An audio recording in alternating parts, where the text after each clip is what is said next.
गोपाल और सुमन की शादी को 12 साल हो चुके हैं। इनकी 2 बेटियां हैं, लेकिन इनको एक बेटे की ख्वाहिश है।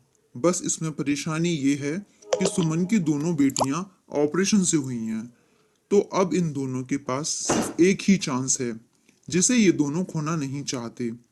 कुछ दिन बाद सुमन को पता चलता है कि वो माँ बनने वाली है, तो उसकी पड़ोसन बताती है कि वो एक ऐसे बाबा को जानती है जो लड़का होने की दवा देते हैं। सुमन दवा खा लेती है, लेकिन 2 महीने के बाद वो जब चेक कराने जाती है तो पता चलता है कि उसकी कोख में फिर से बेटी है। वो आसपास के डॉक्टर से ही बच्चा गिराने की दवाई खा लेती है और गिरा भी देती है। फिर 6 महीने बाद वो फिर से माँ बनती है। इस बार वो बाबा गारंटी की दवाई देता है कि बेटा ही होगा। गोपाल और सुमन मान लेते हैं और तीसरे महीने में चेक कराते हैं। हालांकि ये सब गैर कानूनी है, लेकिन फिर भी चोरी छुपे सब काम हो जाते हैं। बस पैसे दुगने लगते हैं। वो भी जब जांच कराती है तो अल्ट्रासाउंड में फिर से बेटी दिखाता है। अब क्या करे? वो दोनों उस बाबा के पास जाते हैं, लेकिन वो मिलता ही नहीं। 3 महीने पूरे हैं, इसमें दवाई भी कुछ असर नहीं करेगी। फिर उसकी सासू माँ गांव के ही डॉक्टर से दवा ले आती हैं, जिसे खाकर सुमन की तबीयत बिगड़ने लगती है। उससे ब्लीडिंग बहुत ज़्यादा हो जाती है, जिसे गोपाल ब्लीडिंग ज़्यादा होने के कारण वो बेहोश हो जाती है।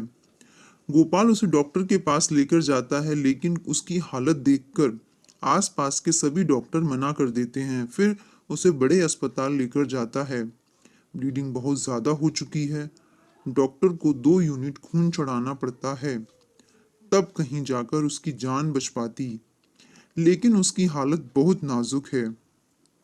डॉक्टर उसे कम से कम 1 साल तक बच्चे न करने की सलाह देते हैं, लेकिन डॉक्टर को उसकी हालत पर दया आ जाती है। वो कहती है कि इस बार आप मेरे निजी चिकित्सालय में आना। सुमन और गोपाल की उम्मीद अभी जिंदा है। सुमन फिर 1 साल बाद कंसीव करती है और उसी डॉक्टर से चेक कराती है, और इस बार भगवान की कृपा से बेटा ही निकलता है। लेकिन सुमन ने ये 9 महीने कैसे गुजारे हैं ये वही जानती है। 9 महीने बाद जब वो बेटे को जन्म देती है, उसकी सारी परेशानियां बेटे का चेहरा देखकर गायब हो जाती हैं। अब उनका परिवार पूरा है। ये कहानी तो खत्म हो गई। आपको ये कहानी सुनाने का सिर्फ मेरा इतना ही उद्देश्य है कि ये समाज में बेटे और बेटी का भेद कब खत्म होगा, हमें नहीं पता। जब तक हम अपने दिल और दिमाग से बेटा और बेटी का भेद नहीं निकालेंगे, तब तक शायद ये तकियानुसी बातें हमारे जहन में बनी रहेंगी कि एक बेटा होना बहुत ज़रूरी है। ऐसा क्यों? उसके लिए चाहे माँ अपनी जान भी दे दे। सुमन ने बेटे की चाहत में अपनी जान की परवाह तक नहीं की। उसने एक बार ये नहीं सोचा कि उसके बाद उसकी 2 बेटियां हैं, उनका क्या होगा। उसको सिर्फ एक बेटा चाहिए था। समय अब बदल रहा है। हमें अपनी देश की बेटियों पर गर्व होना चाहिए। ऐसा कोई फील्ड नहीं जहां बेटियां तरक्की ना कर रही हों। बदलते समय के साथ हमें अपनी सोच भी बदल लेनी होगी, तभी तो हम कुछ बदल पाएंगे। समाज बदलना है तो पहले हमें हमारे विचार बदलने होंगे।